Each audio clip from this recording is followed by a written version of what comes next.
আসসালামু আলাইকুম। স্বপ্ন পূরণের জন্য আছেন জব অ্যাসিস্টের সাথে থাকবেন স্বপ্ন পূরণ হওয়ার আগ পর্যন্ত ইনশাআল্লাহ। প্রিয় শিক্ষার্থী, খাদ্য অধিদপ্তরের পরীক্ষা খুবই সন্নিকটে। আপনারা জানেন ইতোমধ্যে খাদ্য অধিদপ্তর তাদের এক নোটিশে জানিয়েছে আগামী 28শে জুলাই খাদ্য অধিদপ্তরের সকল পরীক্ষার তারিখ ঘোষণা করবে। তাই এই স্বল্প সময়ে খাদ্য অধিদপ্তর পরীক্ষার সম্পূর্ণ প্রস্তুতির জন্য আমরা সাজিয়েছি টপিক ভিত্তিক স্মার্ট সাজেশন। আজ আমাদের প্রথম পর্ব আলোচনা করব বাংলা ভাষা ও লিপি থেকে গুরুত্বপূর্ণ প্রশ্নাবলী নিয়ে। বাংলা ভাষার উৎপত্তি হয়েছে মাগধী প্রাকৃত হতে। নব্য ভারতীয় আর্য ভাষার বাংলা ভাষার স্তর কয়টি? নব্য ভারতীয় আর্য ভাষার বা বাংলা ভাষার স্তর হলো 3টি। বাংলা লিপির উৎপত্তি হয়েছে কোন লিপি থেকে? বাংলা লিপির উৎপত্তি হয়েছে ব্রাহ্মী লিপি থেকে। বাংলা ভাষার উৎপত্তির সময়কাল কত? বাংলা ভাষার উৎপত্তির সময়কাল হলো 7ম শতাব্দী। আর্যরা বাংলাদেশে কখন আগমন করে? আর্যরা বাংলাদেশে আগমন করে খ্রিস্টপূর্ব 2000 অব্দে। ব্রাহ্মী লিপির ব্যবহার প্রথম কোথায় দেখা যায়? প্রথম ব্যবহার দেখা যায় মৌর্য সম্রাট অশোকের অনুশাসনের সময়। বাংলা ভাষা ও সাহিত্যের প্রাচীনতম শাখা কোনটি? বাংলা ভাষা ও সাহিত্যের প্রাচীনতম শাখা হলো কাব্য। বাংলা ভাষা কোন মূল ভাষাগোষ্ঠীর অন্তর্গত? বাংলা ভাষা ইন্ডো ইউরোপীয় ভাষাগোষ্ঠীর অন্তর্গত। বাংলা গদ্য সাহিত্যের প্রথম অবদান হলো শ্বেতপ্রদেশ। প্রাকৃত ভাষার কালসীমা কত? প্রাকৃত ভাষার কালসীমা হলো খ্রিস্টপূর্ব 200 থেকে 300 খ্রিস্টাব্দ পর্যন্ত। কোন যুগে বাংলা লিপি ও অক্ষরের গঠনের কাজ শুরু হয়?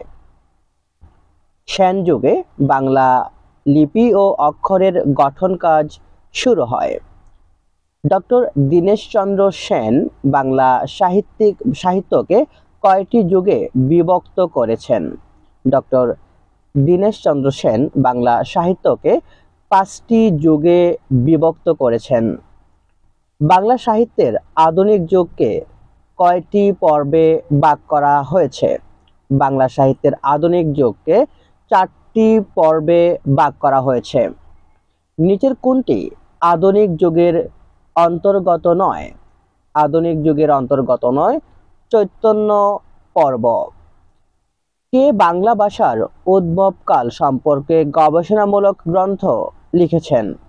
বাংলা ভাষার উদ্ভবকাল সম্পর্কে গবেষণামূলক গ্রন্থ রচনা করেছেন ডক্টর মোহাম্মদ শহীদুল্লাহ। বাংলা ভাষার উদ্ভব হয়েছে কোন ভাষা থেকে? বাংলা ভাষার উদ্ভব হয়েছে অপভ্রংশ থেকে। বাংলা ভাষার আদি স্তরের স্থিতিকাল কোনটি? বাংলা ভাষার আদি স্তরের স্থিতিকাল হলো 10ম থেকে 14র্দশ শতাব্দী পর্যন্ত। ব্রজবুলি বলতে কি বোঝায়? ব্রজবুলি বলতে বোঝায় একরকম কৃত্রিম কবি ভাষা। কেন্তুমের কোন দুটি শাখা এশিয়ার অন্তর্ভুক্ত? কেন্তুমের হিত্তিক ও তুখারিক এই দুটি শাখা এশিয়ার অন্তর্ভুক্ত। বাংলা সাহিত্যের ইতিহাস বিষয়ক প্রথম উল্লেখযোগ্য গ্রন্থ রচনাটি কার? বাংলা সাহিত্যে ইতিহাস বিষয়ক প্রথম উল্লেখযোগ্য গ্রন্থ রচনা করেন দীনেশচন্দ্র সেন। প্রিয় শিক্ষার্থী, এখন আমরা দেখব চর্যাপদ থেকে গুরুত্বপূর্ণ প্রশ্নাবলী নিয়ে। ইনশাআল্লাহ আমরা আপনাদেরকে গ্যারান্টি দিচ্ছি খাদ্য অধিদপ্তর চাকরির পরীক্ষার জন্য আমরা আপনাদেরকে যা দেব আর কেউ দিতে পারবে না ইনশাআল্লাহ। অবশ্যই খাদ্য অধিদপ্তর সম্পূর্ণ প্রস্তুতির জন্য থাকতে হবে জব অ্যাসিস্টের সাথে। বাংলা সাহিত্যের প্রাচীন যুগের সময়কাল কোনটি? বাংলা সাহিত্যের প্রাচীন যুগের সময়কাল হলো 650 খ্রিস্টাব্দ থেকে 1200 খ্রিস্টাব্দ পর্যন্ত। বাংলা ভাষা ও সাহিত্যের প্রাচীন নিদর্শন কোনটি? বাংলা ভাষা ও সাহিত্যের প্রাচীন নিদর্শন হলো চর্যাপদ। চর্যাগীতি রচনার সংখ্যাধিক্যে প্রথম স্থানের অধিকারীকে, অর্থাৎ সবচেয়ে বেশি চর্যাপদ কে রচনা করেন? সবচেয়ে বেশি চর্যাপদ রচনা করেন কান্নুপা। চর্যাগীতি রচনার সংখ্যাধিক্যে দ্বিতীয় স্থানের অধিকারীকে? সংখ্যাধিক্যে দ্বিতীয় স্থানের অধিকারী হলেন বসুকোপা। বাংলা ভাষার আদি কবিকে? বাংলা ভাষার আদি কবি হলেন লুইপা। চর্যাপদের মোট পদকর্তা কয়জন? চর্যাপদের মোট পদকর্তা হলেন 24 জন। চর্যাপদ আবিষ্কার হয় কত সালে? চর্যাপদ আবিষ্কার হয় 1907 সালে। কান্নুপা কতটি পদ রচনা করেন? কান্নুপা মোট 13টি পদ রচনা করেন। চর্যাপদে মোট কতটি পদ ছিল? চর্যাপদে মোট পদ ছিল 51টি। চর্যাপদের কতটি পদ উদ্ধার করা সম্ভব হয়নি? চর্যাপদের 46টি পদ উদ্ধার করা সম্ভব হয়নি। চর্যাপদের অপর নাম কি? চর্যাপদের অপর নাম হলো ধর্মসঙ্গীত। চর্যাপদ কোন ছন্দে রচিত? খুবই গুরুত্বপূর্ণ। চর্যাপদ মাত্রাবৃত্ত ছন্দে রচিত। চর্যাপদের প্রথম পদের রচনাকার বা কবির নাম কি? চর্যাপদের প্রথম পদের রচনাকার বা কবির নাম হলো লুইপা। চর্যাপদ কোন ভাষায় রচিত? চর্যাপদ বাংলা ভাষায় রচিত। চর্যার ভাষা সম্পর্কে প্রথম সুস্পষ্ট প্রমাণ দেন কে? চর্যার ভাষা সম্পর্কে প্রথম সুস্পষ্ট মত এবং প্রমাণ দেন ডক্টর সুনীতি কুমার চট্টোপাধ্যায়। চর্যাপদগুলোতে কোন ধর্মের তত্ত্বকথা বর্ণিত হয়েছে? চর্যাপদগুলোতে বৌদ্ধ ধর্মের তত্ত্বকথা বর্ণিত হয়েছে। কোন আমলে চর্যাপদ রচিত হয়েছে বলে পণ্ডিতগণ মনে করেন? চর্যাপদ রচিত হয়েছে পাল আমলে। 1916 সালে চর্যাপদগুলো গ্রন্থাকারে কি নামে প্রকাশিত হয়? 1906 সালে চর্যাপদগুলো হাজার বছরের পুরাণ বাংলা ভাষার বৌদ্ধগান ও দোহা নামে প্রকাশিত হয়। চর্যাপদের কত নম্বর পদ টিকাকার কর্তৃক ব্যাখ্যা বা ব্যাখ্যাত হয়নি? চর্যাপদের 11 সংখ্যক পদ টিকাকার কর্তৃক ব্যাখ্যা হয়নি। চর্যাপদ কে আবিষ্কার করেন? চর্যাপদ আবিষ্কার করেন ডক্টর হরপ্রসাদ শাস্ত্রী। চর্যাপদ আবিষ্কৃত হয় নেপালের রাজদরবার থেকে। স্মার্ট সাজেশনে এখন আমরা দেখব মধ্যযুগের সাহিত্যকর্ম থেকে গুরুত্বপূর্ণ প্রশ্নাবলী। বাংলা সাহিত্যের মধ্যযুগ কোনটি? বাংলা সাহিত্যের মধ্যযুগ 1201 থেকে 1800 সাল পর্যন্ত। কোন সময়কালকে অন্ধকার যুগ বলা হয়? অন্ধকার যুগ বলা হয় 1201 খ্রিস্টাব্দ থেকে 1350 খ্রিস্টাব্দকাল এই সময়কে। ময়মনসিংহ গীতিকার সংগ্রাহককে? ময়মনসিংহ গীতিকার সংগ্রাহক হলেন চন্দ্রকুমার দে। গৌরক্ষ বিজয় উদ্ধার ও সম্পাদনা করেন কে? গৌরক্ষ বিজয় উদ্ধার ও সম্পাদনা করেন আব্দুল করিম সাহিত্য বিশারদ। লাইলি মজনু এর সংগ্রাহক কে?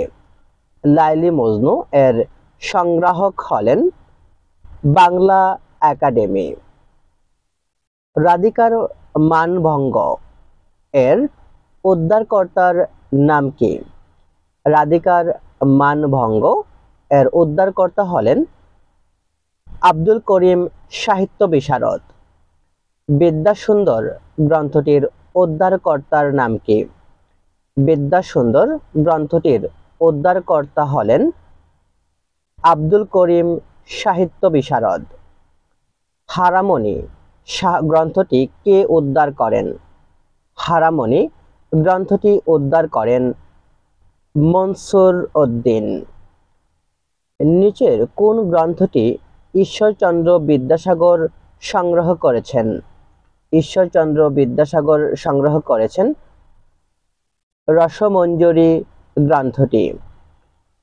বসন্তরঞ্জন রায় কোন গ্রন্থটি সংগ্রহ করেন? বসন্তরঞ্জন রায় শ্রীকৃষ্ণ সদর্ভ গ্রন্থটি উদ্ধার করেন।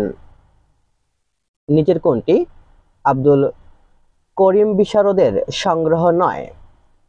আব্দুল করিম সাহিত্য বিশারদের সংগ্রহ নয় কাব্যদর্শন, এছাড়া জ্ঞানসাগর, সতী ময়না ও লুরচন্দ্রানী, রসুল বিজয় এগুলোর সংগ্রাহক হলেন আব্দুল করিম সাহিত্য বিশারদ। পূর্ব ময়মনসিংহের ছড়া সম্পাদনা করেন কে? পূর্ব ময়মনসিংহের ছড়া সম্পাদনা করেন জীবন চৌধুরী। গোলে বকাওয়ালি এর সংগ্রাহক কে? গোলে বকাওয়ালি এর সংগ্রাহক হলেন বাংলা একাডেমি। হরিবংশ গ্রন্থটি সংগ্রহ করেন কে? হরিবংশ গ্রন্থটি সংগ্রহ করেন সতীশচন্দ্র রায়। আব্দুল করিম সাহিত্য বিশারদ কয়টি গ্রন্থ সংগ্রহ করেন? আব্দুল করিম সাহিত্য বিশারদ তিনি মোট 11টি গ্রন্থ সংগ্রহ করেন। ইউসুফ জুলেখা উদ্ধার করেন কে? ইউসুফ জুলেখা উদ্ধার করেন আব্দুল করিম সাহিত্য বিশারদ। কোনটি দীনেশচন্দ্র সেনের সম্পাদনা? দীনেশচন্দ্র সেনের সম্পাদনা হলো ময়মনসিংহ গীতিকা। বাংলাদেশ থেকে সংগৃহীত লোকসঙ্গীতগুলো কয় প্রকার? বাংলাদেশ থেকে সংগৃহীত লোকসঙ্গীতগুলো 3 প্রকার। বচন ও প্রবচনের সম্পাদনার কাজ করেন কে? বচন ও প্রবচন সম্পাদনার কাজ করেন মোহাম্মদ হাবিবুর রহমান।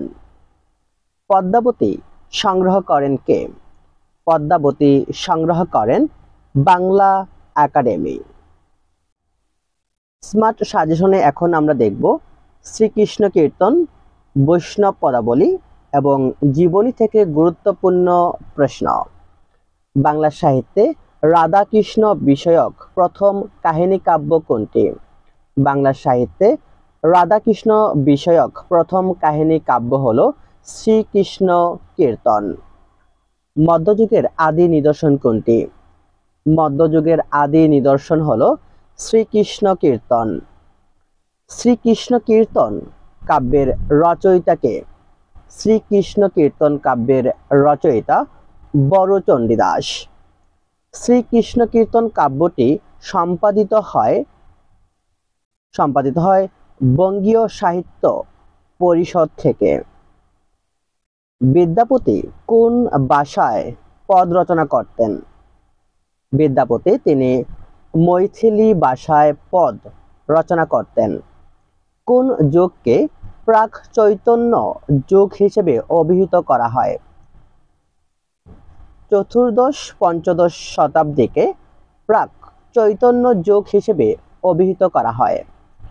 কৃষ্ণ ভক্তি তত্ত্বরূপ লাভ করেছিল কোন যুগে? কৃষ্ণ ভক্তি তত্ত্বরূপ লাভ করেছিল চৈতন্য যুগে। বৈষ্ণব সাহিত্য কোনটির উপর ভিত্তি করে প্রতিষ্ঠিত হয়? বৈষ্ণব সাহিত্য রাধাকৃষ্ণের প্রেম লীলা এর উপর ভিত্তি করে প্রতিষ্ঠিত। বৈষ্ণব পদাবলীর অধিকাংশ পদ কোন ভাষায় রচিত? বৈষ্ণব পদাবলীর অধিকাংশ পদ ব্রজবুলি ভাষায় রচিত। ব্রজবুলি ভাষা কোন ভাষাদ্বয়ের মিশ্রণ? ব্রজবুলি ভাষা মৈথিলি ও বাংলা ভাষার মিশ্রণ। বাঙালি না হয়েও এবং বাংলায় কোনো পদ রচনা না করেও কোন কবি বাঙালির মন জয় করেছিলেন? বিদ্যাপতি। তিনি বাঙালি না হয়েও এবং বাংলায় কোনো পদ রচনা না করেও বাঙালির মন জয় করেছিলেন। বাংলা ভাষায় বৈষ্ণব পদাবলীর আদি রচয়িতা কে? বাংলা ভাষায় বৈষ্ণব পদাবলীর আদি রচয়িতা হলেন চণ্ডীদাস। সবার উপরে মানুষ সত্য, তাহার উপরে নাই। রচনাটি কার? সবার উপরে মানুষ সত্য, তাহার উপরে নাই। রচনাটি চণ্ডীদাসের। কোনটি শ্রী চৈতন্যদেবের জন্মস্থান? শ্রী চৈতন্যদেবের জন্মস্থান হলো নবদ্বীপ। মিথিলার কবি কে? মিথিলার কবি ছিলেন বিদ্যাপতি। শ্রীকৃষ্ণ কীর্তন কাব্যের চরিত্র সংখ্যা কত?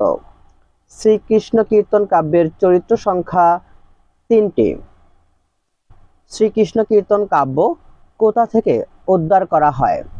শ্রীকৃষ্ণ কীর্তন কাব্যটি এটি বাঁকুড়া থেকে উদ্ধার করা হয়। জয়দেব রচিত কাব্যগ্রন্থের নাম কি? জয়দেব রচিত কাব্যগ্রন্থ হল গীত গোবিন্দ। কৃষ্ণদাস কবিরাজ লিখিত গ্রন্থ কোনটি? কৃষ্ণদাস কবিরাজ লিখিত গ্রন্থ হল চৈতন্য চরিতামৃত।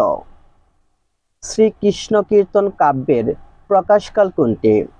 শ্রীকৃষ্ণ কীর্তন কাব্যের প্রকাশকাল 1916 খ্রিস্টাব্দ। শ্রী চৈতন্যদেব তিরোধান হয় কত খ্রিস্টাব্দে? চৈতন্যদেবের তিরোধান হয় 1533 খ্রিস্টাব্দে। মহাভারত কে বাংলায় অনুবাদ করেন? মহাভারত বাংলায় অনুবাদ করেন এখানে কাশিরাম দাস, শ্রীকর নন্দী এবং গোবিন্দ পরমেশ্বর, অর্থাৎ সব কয়জনই মহাভারত বাংলায় অনুবাদ করেন। বড়াই ও রাধা চরিত্রদ্বয় কোন গ্রন্থের অন্তর্গত? বড়াই ও রাধা চরিত্রদ্বয় শ্রীকৃষ্ণ কীর্তন গ্রন্থের অন্তর্গত। বৈষ্ণব পদাবলীর আদি রচয়িতা কে? বৈষ্ণব পদাবলীর আদি রচয়িতা কবি চণ্ডীদাস। প্রিয় শিক্ষার্থী, আমাদের আজকের পর্ব এ পর্যন্তই। আমাদের স্মার্ট সাজেশন আমরা টপিক ভিত্তিক যে প্রশ্নগুলো প্রতি টপিক থেকে আমাদের পিএসসি পরীক্ষায় বারবার আসে সেই প্রশ্নগুলোকে নিয়ে আমরা সাজিয়েছি আমাদের স্মার্ট সাজেশন। আমাদের স্মার্ট সাজেশনের কাজ প্রায় শেষ। আপনারা চাইলেই এই স্মার্ট সাজেশনের পিডিএফটি সংগ্রহ করতে পারেন। আমাদের পিডিএফের মূল্য ধরা হয়েছে 150 টাকা। আমরা টপিক ভিত্তিক বাংলা, ইংরেজি, গণিত এবং সাধারণ জ্ঞান সম্পূর্ণ সিলেবাসটাকে আমরা সাজিয়েছি টপিক অনুসারে এবং এমসিকিউ আকারে। আপনারা এমসিকিউ আকারে পড়লে পরীক্ষা ইনশাআল্লাহ হুবহু কমন পড়বে এবং আপনার ভুল হওয়ার নিশ্চয়তা খুবই কম হবে। আপনারা পিডিএফটি সংগ্রহ করতে চাইলে আমাদের হোয়াটসঅ্যাপ নাম্বার 01714561896 নাম্বারে যোগাযোগ করবেন।